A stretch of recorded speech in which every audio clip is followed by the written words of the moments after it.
Hi everyone, I'm Vanetta from The Handyman's Daughter, and I'm back for week 2 of the outdoor overhaul for Ryobi Tools.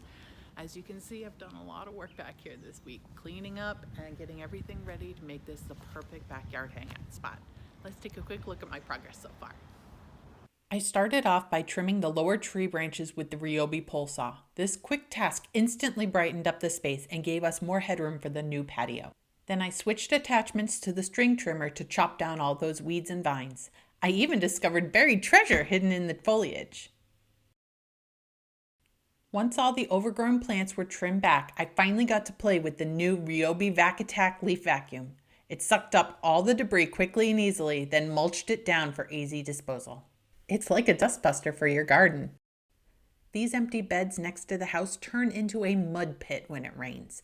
I'm building a new vertical wall planter for this spot, so the white marble chips will give it a firm base. Just level the soil, dump out the rocks, and rake them smooth. A tamper locks them into place.